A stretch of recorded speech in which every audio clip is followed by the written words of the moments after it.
नमस्कार, विस्तार न्यूज देख रहे हैं आप और आपके साथ मैं हूं प्रतिज्ञा। आपका शहर, आपका रिपोर्टर लेकर हाजिर हूं मैं। खबरों पर चर्चा करेंगे, लेकिन सबसे पहले बात करेंगे 5 बजे की 4 बड़ी खबरों की। मध्य प्रदेश में सीएम डॉक्टर मोहन यादव ने एक पेड़ मां के नाम कार्यक्रम का शुभारंभ किया है। राजधानी भोपाल में एक दिन में लगाए गए हैं 12 लाख पौधे। तो वहीं दूसरी खबर सागर से है, जहां डायरिया का प्रकोप लगातार जारी है। ग्राम मैहर में डायरिया फैलने से 250 से अधिक लोग बीमार हो गए। तो वहीं छत्तीसगढ़ में नक्सलियों पर लगातार नकेल कसा जा रहा है। इसी कड़ी में सुकमा में 7 नक्सलियों को गिरफ्तार किया गया।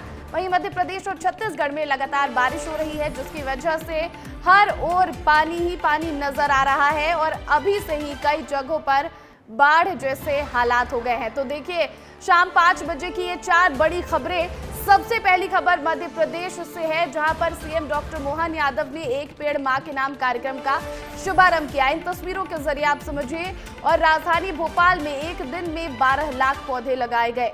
तो दूसरी खबर सागर से है, जहां पर डायरिया का प्रकोप लगातार जारी है। ग्राम मैहर में डायरिया फैलने से 250 से अधिक लोग बीमार हो गए हैं।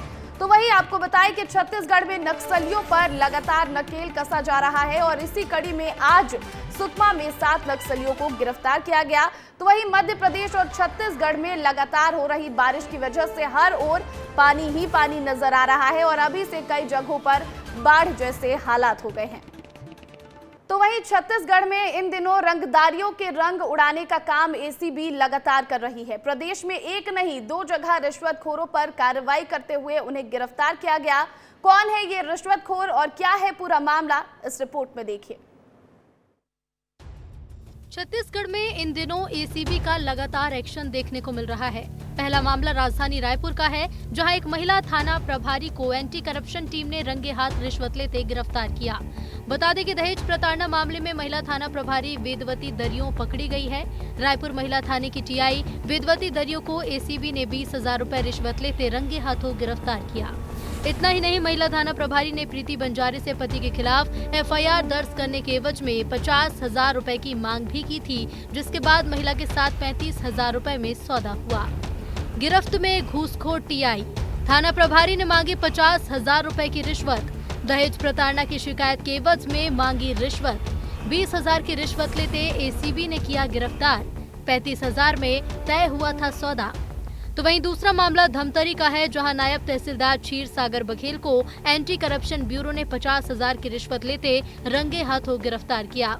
मामला जमीनी विवाद का था, जहां नायब तहसीलदार ने 85 डिसमिल जमीन पर कब्जा दिलाने के एवज में 1 लाख रुपए की रिश्वत की मांग की थी, लेकिन फरियादी इतनी बड़ी रकम नहीं दे सका, तो लेन देन 50,000 रुपए में तय हुआ। फरियादी ने पूरे मामले की शिकायत एसीबी से की और एसीबी ने तमाम सबूत और ऑडियो रिकॉर्डिंग के बाद नायब तहसीलदार को रिश्वत लेते रंगे हाथों गिरफ्तार कर लिया। 85 डिसमिल उसमें मेरा कब्जा था और उसमें अनावेदक मैं था। आवेदक आशीष गोयल, घनश्याम गोयल का लड़का रत्नबंध वाला। तो उसमें मेरे पक्ष हम आदेश करूंगा बोल के, अनावेदक मैं होता हूं, मेरे पक्ष हम आदेश करूंगा बोल के 1 लाख रुपया मेरे से रिश्वत मांगा क्षीर सागर बघेल, नायब तहसीलदार। तो मैं उसको मनाया कि मैं किसान आदमी सर, मैं इतना पैसा नहीं दे सकता, मेरी शक्ति नहीं है, तो मैं 50,000 दे सकता हूँ। और 50,000 लेकर आया, उसको किया और एंटी करप्शन में शिकायत किया था। तो एंटी करप्शन वाले आवेदक दिलीप गोस्वामी ने शिकायत किया था कि उसके नाम से जमीन करने के एवज में उनसे 1 लाख रुपए की मांग की गई थी और उसने कुछ मोहलत मांगा। उसने 1 लाख रुपए देने से तो इनकार किया, नहीं दे पाऊंगा। 50,000 में तय हुआ और उसी के आधार पर इसकी रिकॉर्डिंग करके तस्दीक की गई और तस्दीक के आधार पर आज इसका केस करके रंगे हाथ पकड़ लिया। छत्तीसगढ़ में लगातार हुई कार्रवाई के बाद तमाम भ्रष्ट अधिकारियों के कान खड़े कर दिए हैं, लेकिन अब सवाल खाकी के साथ अधिकारियों पर उठता है कि आखिरकार ऐसे में अगर न्याय दिलाने वाले ही अन्याय करने लगे तो आम जनता कहां जाएगी और किससे मदद की गुहार लगाएगी। लेकिन उम्मीद है कि आगे और कार्रवाइयां होती रहेंगी और एसीबी शिकंजा कसती रहेगी। विस्तार न्यूज के लिए रायपुर से नितेश गर्ग की रिपोर्ट। और इस खबर पर अधिक जानकारी के साथ हमारे सहयोगी नितेश गर्ग हमारे साथ जुड़ गए हैं। नितेश, जिस तरह से रिश्वतखोरों पर कार्रवाई हो रही है, इसे क्या इस तरह से देखा जाए कि जिस तरह पीएम कहते हैं कि ना हम खुद खाएंगे ना खाने देंगे, ये सच होता हुआ नजर आ रहा है प्रदेश में अब?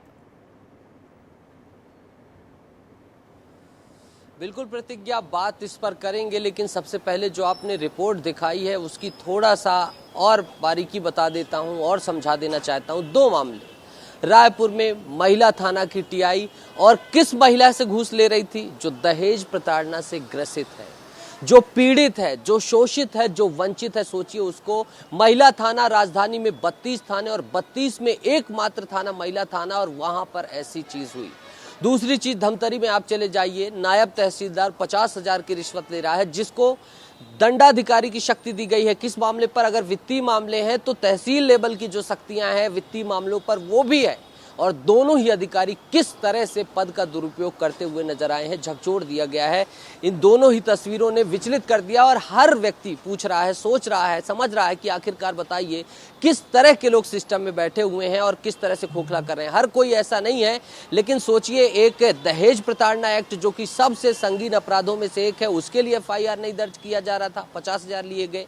लेकिन राहत की बात है कि अभी एंटी करप्शन ब्यूरो एक्टिव है और निरीक्षक वेदवती दरियो और क्षीर सागर बघेल, ये जो दोनों थे सलाखों के पीछे है। वेदवती को 19 तारीख तक के लिए एंटी करप्शन ब्यूरो की जो जिलाधीश हैं उन्होंने भेज दिया है और 19 तारीख तक तमाम पहलुओं पर पूछताछ की जाएगी। पहले के मामले, अभी के मामले, दोनों को ही जेल में डाल दिया गया है और इस तरह से कार्रवाई चल रही है। तो ACB लगातार कार्रवाई कर रही है, ये सुखद है, लेकिन इसके पीछे और कई जगह जहां पर नहीं पहुंचा जा सकता, वहां क्या आलम होगा इससे भी अंदाजा लगाया जा सकता है। और उम्मीद है कि इस तरह से कार्रवाइयां होती रहेंगी। और जो विष्णुदेव की बात आपने की, नरेंद्र मोदी की गारंटी की बात की, तो कहीं ना कहीं सुशासन की जो बात की गई थी, अपराध पर नकेल की बात की गई थी, उस दिशा में कदम बढ़ाया गया है। और अब देखना होगा कि ये कदम और कितना बढ़ाया जाता है कि आने वाले समय में इस तरह से गरीब, मजलूम, शोषित, वंचितों के साथ इस तरह की मानहानि न हो सके। प्रतिज्ञा। बिल्कुल नितेश, तो लगातार जो है वो हमारी नजर बनी रहेगी इन रिश्वतखोरों पर और लगातार जो ACB की टीम है, हम ये उम्मीद करते हैं कि ये कार्रवाई लगातार करती रहेगी। बहुत बहुत शुक्रिया नितेश तमाम जानकारी के लिए आपका। तो वही देखिए, छत्तीसगढ़ से एक और बड़ी खबर आपको बता दें। छत्तीसगढ़ शराब घोटाला मामले में बड़ी खबर सामने आई है। 19 अधिकारी अभी भी प्रमुख पदों पर बने हुए हैं। ACB ने जनवरी 2024 में सभी के खिलाफ FIR दर्ज की थी। जिला आबकारी अधिकारी और उपायुक्त के पद में काबिज हैं ये सभी के सभी आरोपी। तो देखिए, छत्तीसगढ़ शराब घोटाला मामले में एक बड़ी खबर, बड़ी जानकारी निकलकर सामने आ रही है। 19 अधिकारी अभी भी प्रमुख पदों पर ही बने हुए हैं। ACB ने जनवरी 2024 में ही इन सभी के खिलाफ FIR दर्ज कर ली थी। जिला आबकारी अधिकारी और उपायुक्त के पद पर काबिज हैं ये सभी के सभी आरोपी। तो देखिए, जो अधिकारी और उपायुक्त हैं वो अपने पद पर अभी भी काबिज हैं, जबकि इन्हें आरोपी बनाया गया है शराब घोटाला मामले में। इस खबर पर अधिक जानकारी के साथ हमारे सहयोगी नितेश गर्ग हमारे साथ जुड़ गए हैं। नितेश, अभी एक खबर हमने दिखाई कि किस तरह ACB कार्रवाई कर रही है छत्तीसगढ़ में, तो वहीं दूसरी खबर ये आ रही है कि 19 अधिकारी अभी भी अपने पद पर हैं, जबकि ACB जनवरी में ही उनके खिलाफ FIR दर्ज कर चुकी है। देखिए प्रतिज्ञा, इसे मैं ऐसे समझा देता हूं, जो कि लगभग 2000 से 2500 करोड़ का चर्चित शराब घोटाला है, उस मामले पर एंटी करप्शन ब्यूरो, ED और तमाम जो ACB, तमाम विभागों ने शिकंजा कसा, FIR दर्ज की गई और लगभग 70 लोग प्लस अन्य, मतलब 70 प्लस लोग हो सकते हैं, उन पर FIR दर्ज की गई। और जो मुख्य अभियुक्त थे, चाहे वो अनवर डेभर की बात कर लीजिए, अरुण त्रिपाठी की बात कर लीजिए, उन सभी को जेल में डाल दिया गया, शिकंजा कसा गया। लेकिन विस्तार न्यूज लगातार, एग्जीक्यूटिव एडिटर ज्ञानेंद्र तिवारी जी भी लगातार दिखा रहे हैं, 2 दिन से हम इस मामले पर एक से एक खुलासे कर रहे हैं, चाहे वो होलोग्राम का मैटर हो। और अब बहुत बड़ा खुलासा ये है कि 19 अधिकारी, अभी हमारी तफ्तीश जारी है, 19 अधिकारी ऐसे हैं जिनका नाम इस FIR में है। 2000 से 2500 के घोटाले में उनका नाम है। लेकिन जो कल भी महत्वपूर्ण पदों पर थे, आज भी महत्वपूर्ण पदों पर काबिज हैं। तो जांच की आंच उन तक कैसे, लेकिन इन पर कार्रवाई क्यों नहीं हो रही है? ACB कैसे आगे कार्रवाई करेगी इस पर? अब बिल्कुल, जैसा कि मैं आपको बता दूं, प्रतिज्ञा की कार्रवाई इन पर जो प्रमुख अभी जो लोग हैं उन पर कार्रवाई है। साक्ष्य जुटाने की बात थी, साक्ष्य जुटाए गए, होलोग्राम मिल गया है और अब धीरे धीरे आगे बढ़ने की बात की जा रही है। विभागीय सूत्रों से जब हमने पता लगाया तो अब आगे शिकंजा कसने की बात कही जा रही है कि अब जो पीछे के दर्जे के जो बच गए, जिन तक अभी कार्रवाई की आंच नहीं गई है, उन पर पहुंचेगी। थोड़ा सा प्रतिज्ञा मैं ये बताना चाहूंगा, जैसे आप देखिए जनार्दन कौरव जो कि सहायक आबकारी अधिकारी थे, वो अब उड़न दस्ता में चले गए। पदों में देखिए उसी तरह के कुछ पद दिखाई दे रहे हैं। अनिमेश नेताम को देख लीजिए, उपायुक्त धमतरी थे, अब संभाग उड़न दस्ता रायपुर है। इसी तरह से विजय सेन शर्मा उपायुक्त महासमुंद थे, अब संभाग उड़न दस्ता सरगुजा में है। तो जिस तरह से ये ऐसी बहुत सारी फहरिस्त है, रामकृष्ण मिश्रा, विकास गोस्वामी, इकबाल खान, नितिन कंजूरा, नवीन प्रताप सिंह, मंजूश्री कसेर, सौरभ बख्शी, दिनकर वासनिक, आशीष श्रीवास्तव, मोहित जायसवाल, नीतू नेतानवी, रविश तिवारी, गरीक्षपत दर्दी और नोहार सिंह ठाकुर और सोनल नेताम। एक चीज और महत्वपूर्ण है, साक्ष्य जिनके विरुद्ध मिलते जा रहे हैं, कार्रवाइयां बढ़ती जा रही हैं। 70 प्लस अन्य तो जैसे साक्ष्य मिल रहे हैं, हम उम्मीद करते हैं कि एसीबी अब इन पर कार्रवाई करेगी और ये जो अपने पद पर अभी भी काबिज हैं, उनसे उनका पद वापस ले लिया जाएगा। बहुत बहुत शुक्रिया नितेश, तमाम जानकारी के लिए आपका। अगली खबर जांजगीर चांपा से है, जहां बरसाती बीमारियों ने पैर पसार लिया है। लोगों की तबीयत बिगड़ने लगी है, जिसकी वजह से जिला अस्पताल में मरीजों की संख्या लगातार बढ़ती जा रही है। स्वास्थ्य विभाग ने अस्पताल में पुख्ता व्यवस्था का दावा किया है। वहीं सीएमएचओ ने मौसमी बारिशों के बचाव के कुछ सुझाव भी बताए हैं। तो देखिए, जैसे ही बारिश का मौसम शुरू हुआ, वैसे में जो बरसाती बीमारियां हैं वो अब पैर पसारने लगी हैं। और जांजगीर चांपा की ये तस्वीर आपको दिखाएं, जहां पर लोगों की तबीयत जो है वो लगातार बिगड़ती जा रही है बारिश की वजह से, और जिसकी वजह से जिला अस्पताल में मरीजों की संख्या भी जो है वो लगातार बढ़ रही है। हालांकि स्वास्थ्य विभाग ये कह रहा है कि अस्पताल में पुख्ता व्यवस्था है, इसका दावा भी करता है। वहीं सीएमएचओ की बात कर ले तो उन्होंने मौसमी बीमारियों के बचाव के कुछ सुझाव भी बताए हैं।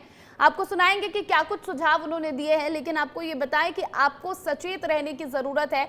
बारिश में कम से कम निकले, क्योंकि बारिश के बाद जो है वो लगातार कई जगहों पर पानी जो है वो लग जाता है और ऐसे में आप अपने घरों में कोशिश करें कि कहीं पर भी पानी इकट्ठा ना हो। यहाँ पे बरसात में मौसमी बीमारियों से बचाव के लिए टीम का गठन किया गया है और उसमें सबसे पहले हमारे यहाँ मितानिन रहती है, जो कि कोई भी उसके पास में प्रारंभिक चिकित्सा के लिए दवाइयाँ उपलब्ध हैं समस्त जगह। डॉक्टर टास्क फोर्स का निर्माण किया गया है, जिसमें टास्क फोर्स में जो डॉक्टर्स और कर्मचारी हैं वो जानकारी लेकर के उसका उपयुक्त इलाज करेंगे। और इस पूरी खबर पर अधिक जानकारी के साथ प्रकाश साहू हमारे साथ फोन कॉल पर जुड़ गए हैं, उनका रुख करूंगी सीधा। प्रकाश, जिस तरह से जांजगीर चांपा में लोग बीमार हो रहे हैं, वहां पर जिला अस्पताल में क्या कुछ स्थिति है अभी?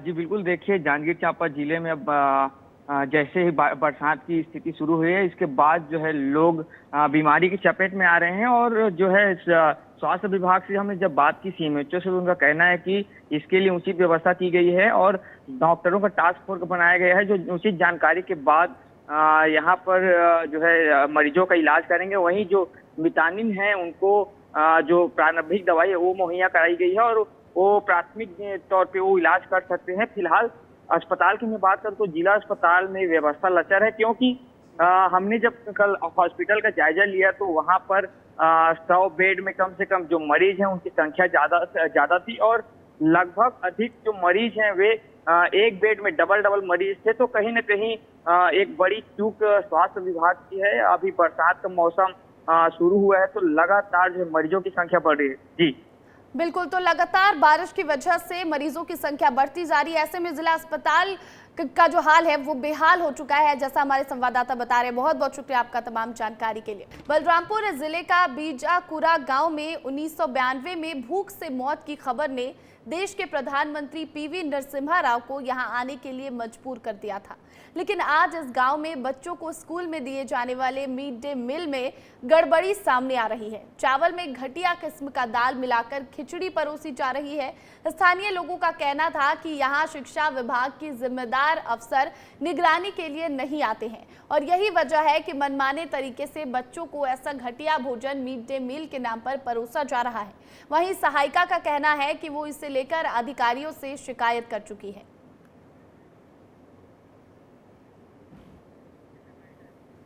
भात बनता है एक दिन खिचड़ी बनता है। गुरुजी के बोलते हैं तो उस कहता है कि सब्जी उब्जी भाई ले आनो, भाई देता नहीं है तो क्या करें गुरुजी। दिन के अनुसार मेनू है और कॉमनली चावल दाल सब्जी अचार पापड़ ये देने की नियम है कम से कम, और अगर इसका पालन नहीं हो पा रहा है तो नियमानुसार कार्यवाही करूँगा। ये बात आपके माध्यम से मेरे संज्ञान में आई है, मैं इसकी कल ही जांच करा ले रहा हूँ, नियमानुसार कार्यवाही करूँगा। तो देखिए, बलरामपुर के बीजापुरा गांव में बच्चों को स्कूल में जो मिड डे मील दिए जाते हैं, इसमें गड़बड़ी का मामला सामने आया है। हालांकि जो अधिकारी हैं वो अपनी अपनी बातों से पल्ला झाड़ते हुए नजर जरूर आ रहे होंगे। आपने जब उनकी बातें सुनी होंगी, चावल में घटिया किस्म का दाल मिलाकर खिचड़ी जो है इन बच्चों को परोसी जा रही है और जिस वजह से जो स्थानीय लोग हैं उनका ये कहना है कि यहाँ शिक्षा विभाग के जो जिम्मेदार अफसर हैं वो निगरानी के लिए आते ही नहीं है, जिसकी वजह से मनमाने तरीके से बच्चों को कुछ भी और घटिया भोजन जो है वो मिड डे मील के नाम पर परोसा जा रहा है। और वहीं सहायिका का कहना है कि अधिकारियों को शिकायत कर चुकी है। अधिकारी का कहना है कि अगर उन्हें खाना जो है वो बना हुआ स्केड्यूल में वो नहीं मिल रहा है तो ये वहां पर सहायिका की लापरवाही की वजह से हो रहा है। तो जो अधिकारी हैं वो एक दूसरे पर आरोप लगा रहे हैं, लेकिन इससे जो सबसे ज्यादा नुकसान हो रहा है वो इन बच्चों का हो रहा है। देखिए, इस पूरी खबर पर अधिक जानकारी के साथ नंद कुमार कुशवाहा हमारे साथ फोन कॉल पर जुड़ गया, उनका रुख करूंगी मैं। नंद कुमार, जिस तरह से ये तस्वीर सामने आई है, जिस तरह से मनमाने तरीके से बच्चों को ऐसा घटिया खाना दिया जा रहा है, ऐसे 2 बच्चे बीमार भी हो सकते हैं, क्या कुछ कहना है वहां पर जो सेविका और सहायिका है उनका?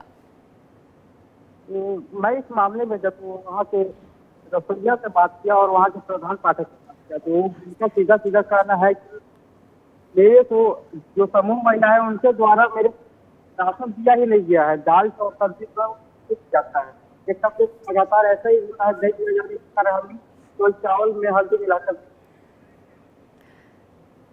बिल्कुल बिल्कुल नंद कुमार, जिस तरह से ये खाना दिया जा रहा है, जो अधिकारी है वो पल्ला झाड़ते नजर आ रहे हैं। ऐसे में जब बच्चे बीमार पड़ेंगे इस लापरवाही की वजह से तो तब भी ऐसी ही तस्वीर निकल कर सामने आएगी। जो अधिकारी जो है वो लगातार जैसे एक दूसरे पर आरोप प्रत्यारोप करते हैं वही करते नजर आएंगे। फिलहाल बहुत बहुत शुक्रिया आपका तमाम जानकारी के लिए। और देखिए, छत्तीसगढ़ में लगातार नक्सलियों पर शिकंजा कसा जा रहा है। इसी बीच सुकमा में 7 नक्सलियों को भी गिरफ्तार किया गया है। भारी मात्रा में विस्फोटक सामग्री नक्सलियों के पास से बरामद किए गए हैं। सभी नक्सली प्रभावित थाना चिंतलनार क्षेत्र के रहने वाले बताए जा रहे हैं। ये सभी के सभी जो नक्सली हैं वो नक्सली प्रभावित इलाका थाना चिंतलनार क्षेत्र है, वहां के रहने वाले बताए जा रहे हैं और इनके पास से भारी मात्रा में विस्फोटक बरामद किया गया है। जिला बल, डीआरजी और बस्तर फाइटर ने 7 नक्सलियों को गिरफ्तार किया है।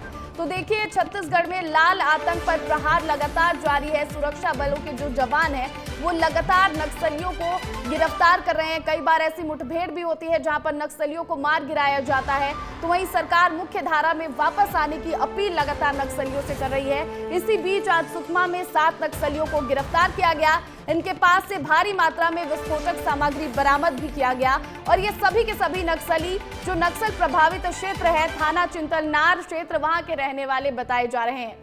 इस पूरी खबर पर अधिक जानकारी के साथ हमारे सहयोगी युकेश चंद्राकर हमारे साथ फोन कॉल पर जुड़ गए हैं।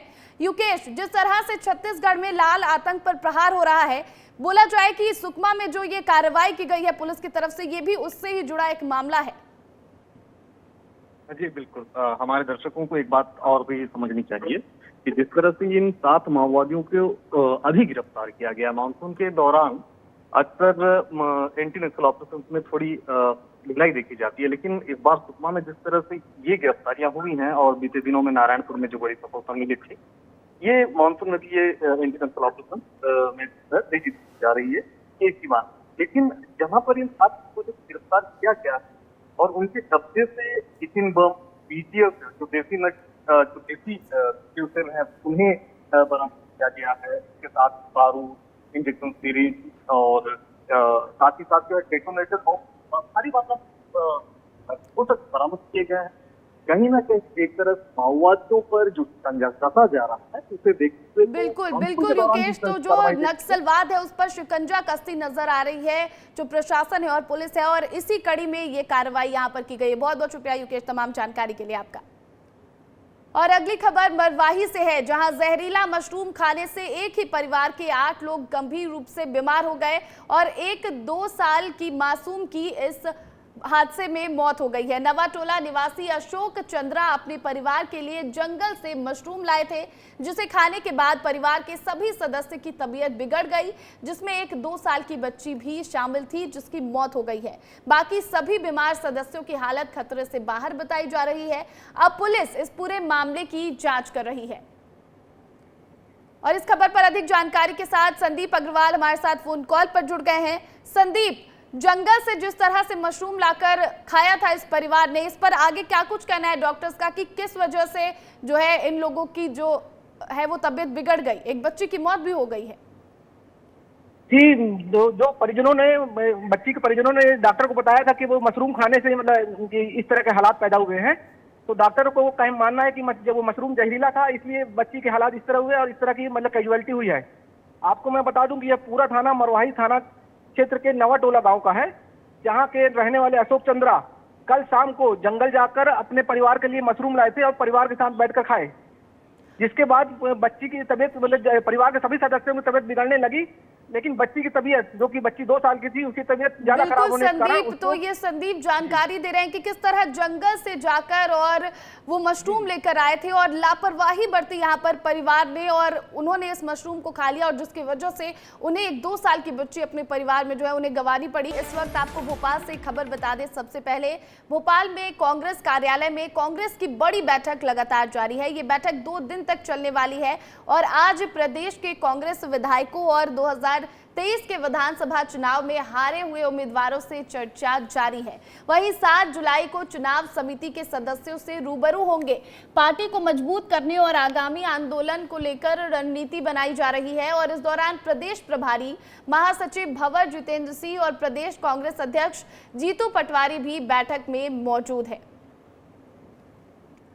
अगली खबर ये आपको बताएं, बीजेपी की एक खबर मिल रही है, जहां पर लोकसभा चुनाव के बाद बीजेपी की प्रदेश कार्य समिति की बैठक भोपाल में होने जा रही है। 7 जुलाई को रविंद्र भवन के बड़े सभागार में होने वाली प्रदेश कार्य समिति की बैठक में 2000 से अधिक पदाधिकारी और कार्यकर्ता बुलाए गए हैं। प्रदेश विधानसभा की 163 सीटें जीतने और लोकसभा की सभी 29 सीटें जीतने पर पहली बार कार्य समिति बैठक में मंडल अध्यक्ष भी शामिल होंगे। इस बैठक में केंद्रीय मंत्रियों और सांसदों का सम्मान भी किया जाएगा। तो देखिए, बीजेपी बैठक की तैयारी कर रही है। लोकसभा चुनाव के बाद जो प्रदेश कार्य समिति की बैठक है वो भोपाल में होने जा रही है। इस पूरी खबर पर अधिक जानकारी के साथ हमारे सहयोगी जफर अशरफी हमारे साथ जुड़ गए हैं। जफर, जिस तरह से बीजेपी की बैठक होने जा रही है, सांसदों को सम्मानित किया जाएगा, रविंद्र भवन में एक बड़े आयोजन की तैयारी है। देखिए प्रतिज्ञा, जिस तरीके से एक तरफ कांग्रेस की बैठक चल रही है संगठन को सुधारने के लिए कि कैसे संगठन मजबूत किया जाए, और दूसरी तरफ भारतीय जनता पार्टी अपने संगठन का धन्यवाद करने के लिए बैठक कर रही है। जिस तरीके से भारतीय जनता पार्टी को 2023 के विधानसभा चुनाव और 2024 के लोकसभा चुनाव में प्रचंड जीत हासिल हुई थी, उसी को लेकर संगठन मंत्री हितानंद शर्मा, जो है शिवराज सिंह चौहान और मुख्यमंत्री मोहन यादव और तमाम बड़े भाजपा के नेता इस बैठक में शामिल होंगे। रविंद्र भवन में ये बैठक हो रही है। वहीं दूसरी तरफ कांग्रेस के प्रभारी, जो प्रदेश प्रभारी है जितेंद्र सिंह भंवर, उन्होंने बाकायदा सभी हारे हुए प्रत्याशी और जीते हुए प्रत्याशियों को एक फॉर्म भरने के लिए एक पर्चा दिया है, जिसमें लिखा हुआ है कि आप के क्षेत्र में किस तरह संगठन को मजबूत किया जाए, किसने आपका साथ नहीं दिया, क्या एनएसयूआई और युवा कांग्रेस किसने आपका साथ नहीं दिया, किसकी क्या भूमिका थी, इस सभी तरीके से एक ऑपरेशन चल रहा है कांग्रेस में। और निश्चित तौर पर कांग्रेस एक संगठन में एक बड़ी सर्जरी करने वाली है। वहीं दूसरी तरफ भारतीय जनता पार्टी की तरफ से कल जो है रविंद्र भवन में एक बड़ी बैठक होने वाली है और बैठक में तमाम बड़े कार्यकर्ता के साथ साथ संगठन के बड़े पदाधिकारी भी इस बैठक में शामिल होंगे और बैठक में धन्यवाद अर्पित करेंगे, क्योंकि जिस तरीके से 2024 की सभी 29 सीटें भारतीय जनता के खाते में गई है। तो निश्चित तौर पे भारतीय जनता पार्टी बीजेपी शक्ति उत्साहित है और प्रदर्शन उसी करने उत्साह वाली है को इस भरने बैठक के लिए जरिए जफर, और दूसरी ओर समीक्षा बैठक कांग्रेस की आप बता रहे हैं और वो भी चल रही है। संगठन में बदलाव की बात हो रही है, ऐसे में संगठन में क्या बड़े बदलाव हो सकते हैं, क्योंकि कई ऐसे नेता और विधायक हैं खुद जो कांग्रेस से आते हैं लेकिन वो लगातार अपनी ही पार्टी के खिलाफ बयानबाजी भी करते रहे हैं।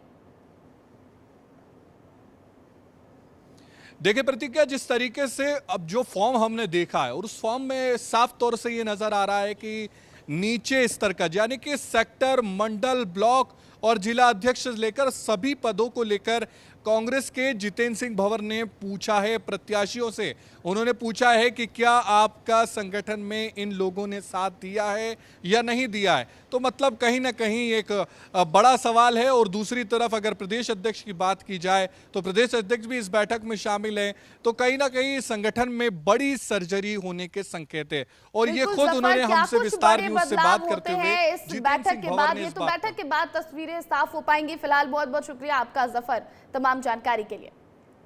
तो वहीं सागर के ग्राम मैहर में डायरिया फैलने से 250 से अधिक लोग बीमार हो गए हैं, जिन्हें सरकारी और प्राइवेट अस्पतालों में भर्ती कराया गया। वहीं एक व्यक्ति की डायरिया से मौत भी हो गई है। बीमार लोगों में मासूम बच्चों से लेकर महिलाएं और बुजुर्ग भी शामिल हैं। विस्तार न्यूज की खबर के बाद सागर कलेक्टर दीपक आर्य और सीएमएचओ मैहर ने दूषित बोरवेल को बंद कर दिया है। साथ ही स्वास्थ्य विभाग की टीमों को सैंपल लेने के भी निर्देश दिए गए हैं।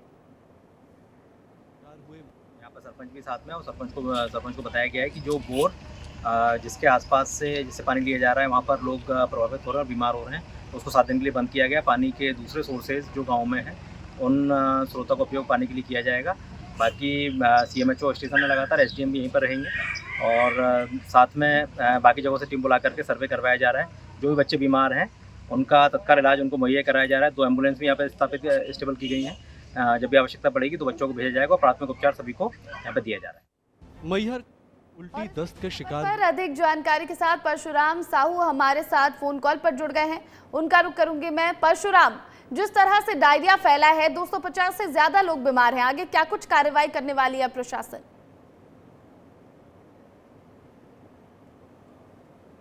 सागर कलेक्टर और स्वास्थ्य विभाग की टीम ने गांव पहुंची और स्वास्थ्य विभाग की टीम ने गांव में डेरा डाल दिया है। देखते ही देखते संख्या 250 के पार हो गई। स्वास्थ्य विभाग की टीम ने जो है गांव के सभी जगहों की सैंपल लिए और जो इससे प्रभावित हुए उन लोगों को अस्पतालों में भर्ती कराया गया है। इसमें मासूम बच्चों से लेकर महिलाएं, बुजुर्ग भी शामिल हैं।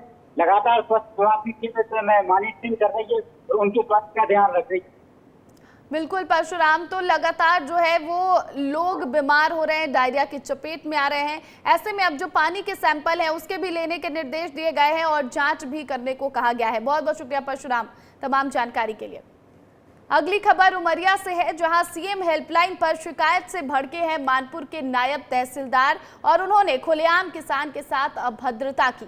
नामांतरण आवेदन पर पैसों की मांग से पीड़ित किसान ने सीएम हेल्पलाइन पर इसकी शिकायत की थी, जिससे नाराज होकर नायब तहसीलदार रविंद्र पटेल ने किसान के साथ बदसलूकी की है। इतना ही नहीं, किसान ने उन पर बंद कमरे में मारपीट करने का आरोप भी लगाया है। इस पूरे मामले में किसान अब अस्पताल में भर्ती है और अब पूरे मामले में बदसलूकी का वीडियो जो है वो भी सोशल मीडिया पर वायरल हो रहा है। नायब तहसीलदार रविंद्र पटेल मानपुर तहसील में तैनात बताए जा रहे हैं। तो देखिए उमरिया में सीएम कहाँ है पुस्तक, देखो कहाँ है, तुम कह रहे थे बैग में रख लेंगे, मोबाइल झटके रहा अरे साहब ने फिर से निकल गया के अंदर।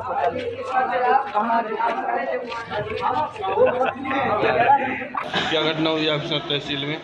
तहसीलदार मुझको मारा है, मेरा मोबाइल झटक कर शिकायत कटवाया है। कौन तहसीलदार? राघवेंद्र पटेल, ताला सर्किल के। अच्छा, कहे के लिए मारे हैं आपको? पैर मेरे पेट्रोल चलते थे और 5,000 रुपए के प्रति पेट्रोल में पैसा मांगता था साहब, नहीं दिया तो। कौन मांगता था? तहसीलदार साहब? तहसीलदार और कैलाश बाबू। अच्छा। और मनोज तिवारी आ रहा है। अच्छा। और फिर मुझे अनुभागीय दंडित अधिकारी कार्यालय में घुमा करके मुझको इतना मारे तो के मारे। और इस पूरी खबर पर अधिक जानकारी के साथ चंदन श्रीवास हमारे साथ फोन कॉल पर जुड़ गए हैं। चंदन, जिस तरह से एक किसान ने नायब तहसीलदार पर ये पूरे आरोप लगाए हैं, इस पर अब आगे क्या कुछ कार्रवाई होगी, क्या कुछ जांच हो रहा है इस पर? से बात की गई, उनके द्वारा कहा गया है कि जांच करके इसमें जो भी तथ्य सामने आएंगे उस पर कार्रवाई करेंगे। बिल्कुल, तो इस पर प्रशासन का कहना है कि जांच किया जाएगा और जो कुछ भी इस पूरी जांच में निकलकर सामने आएगा उस पर कार्रवाई की जाएगी। बहुत बहुत शुक्रिया आपका चंदन तमाम जानकारी के लिए। और आपको अब पांढुर्णा से एक बड़ी खबर बता दें। पांढुर्णा में सुबह 7 बजे मोही घाट के 4 लेन हाईवे पर ट्रक ने स्कूल वैन को पीछे से जोरदार टक्कर मारी थी। इस हादसे में 7 बच्चे घायल हो गए थे, वहीं 3 को नागपुर रेफर किया गया था और सभी बच्चे बैतूल जिले के मुल्ताई तहसील के खांबरा के रहने वाले बताए जा रहे हैं और पास के प्राइवेट स्कूल में ही पढ़ते हैं। तो देखिए, ट्रक ने स्कूल वैन को पीछे से टक्कर मारी थी और इस वैन में 7 बच्चे सवार थे और सभी बच्चे जो है वो घायल बताए जा रहे हैं। 3 बच्चों की हालत इतनी ज्यादा बिगड़ गई कि उन्हें नागपुर रेफर कर दिया गया। सभी बच्चे बैतूल जिले के मुल्ताई तहसील के खंबारा के रहने वाले बताए जा रहे हैं और पास के एक प्राइवेट स्कूल में पढ़ते हैं। इसी स्कूल का ये वैन था जिसमें सवार होकर ये बच्चे स्कूल जा रहे थे जब ट्रक ने सुबह सुबह पीछे से टक्कर मारी। हालांकि जो बच्चे हैं वो अभी घायल बताए जा रहे हैं, 3 की हालत गंभीर जिन्हें नागपुर रेफर किया गया है। राजस्थान और मध्य प्रदेश का सड़क संपर्क टूट गया है। यहां पार्वती नदी उफान पर है जिसकी वजह से दोनों राज्यों को जोड़ने वाले खातौली पुल पर करीब 2 फीट पानी भरा हुआ है और यही वजह है कि श्योपुर कोटा सड़क बंद हो गया है। सुरक्षा को ध्यान में रखकर ये पुल ट्रैफिक पुलिस ने बंद करवा दिया है। और पिछले 24 घंटे से हो रही लगातार बारिश की वजह से श्योपुर जिले के बड़ौदा नगर में बाढ़ जैसे हालात निर्मित हो गए हैं। सड़कों से लेकर घर, मकान, दुकान और पुलिस थाना सब बाढ़ की चपेट में आ गए हैं। हर जगह पानी ही पानी नजर आ रहा है। नदी, नाले और डैम पहली बारिश से ही ओवरफ्लो हो रहे हैं और इसी बीच डैम में फंसे 2 व्यक्तियों को एसडीआरएफ की टीम की मदद से बचाव कर बाहर निकाला गया। इस बीच पुलिस प्रशासन मौके पर मौजूद रहा। तो देखिए, श्योपुर में लगातार 24 घंटे बारिश हुई जिसके बाद हर तरफ पानी ही पानी नजर आ रहा है और श्योपुर जिले के बड़ौदा नगर में बाढ़ जैसे हालात हो गए हैं। सड़कों से लेकर घर, मकान, दुकान और पुलिस थाना हर जगह जो है वो पानी ही पानी भरा हुआ है। बाढ़ की चपेट में ये सभी जगह आ गए और हर जगह पानी ही पानी नजर आ रहा है। नदी, नाले और डैम पहली बारिश से ही ओवरफ्लो पर हैं। इस बीच डैम में फंसे 2 लोगों को भी एसडीआरएफ की टीम की मदद से बचाकर बाहर निकाला गया और पुलिस प्रशासन भी इस दौरान यहां पर मौजूद रही। तो वहीं श्योपुर में कलौद के पुल से स्कूली बच्चों की जान जोखिम में डाल नदी पार कराई गई। प्राइवेट स्कूल की वैन में स्कूली बच्चे सवार थे। ग्रामीणों के मना करने के बावजूद भी चालक ने बच्चों से भरी स्कूली वैन को नदी के बहाव से निकाल दी। तो देखिए, श्योपुर में 24 घंटे लगातार बारिश हुई जिसके बाद हर ओर पानी ही पानी नजर आ रहा था और इसी बीच कलौद के पुल से स्कूली बच्चों को जान जो है उनकी जान जोखिम में डालकर नदी पार कराई जा रही थी। प्राइवेट स्कूल की वैन में ये स्कूली बच्चे सवार थे।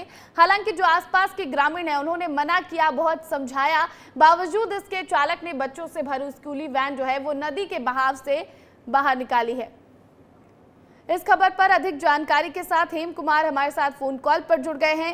हेम, जिस तरह से श्योपुर से तस्वीरें आ रही हैं, लगातार बारिश की वजह से हर तरफ पानी भरा हुआ है, ऐसे में एक लापरवाही की तस्वीर भी सामने आई है। कितने लोग यहाँ पर प्रभावित हैं और क्या कुछ हालात वहाँ पर? बिल्कुल प्रतिज्ञा, आपको बताना चाहूंगा कि श्योपुर जिले की बिजयपुर तहसील के कुआरी नदी के पुल एकलौद गांव में बना हुआ है। उसको एकलौद गांव के ऊपर जो कुआरी नदी का पुल है उसको पार कर रहा था एक स्कूली वैन। लापरवाह ड्राइवर की वजह से 20 स्टूडेंट और 20 बच्चे उसमें सवार थे स्कूली वैन में। ग्रामीणों ने मना किया कि भाई ओवरफ्लो चल रही है, कुआरी नदी पुल के ऊपर चल रही है, मत निकाल। लेकिन उसके बावजूद भी जो लापरवाह ड्राइवर था वो नहीं माना और उस खुली वैन को नदी को पार कर रहा था।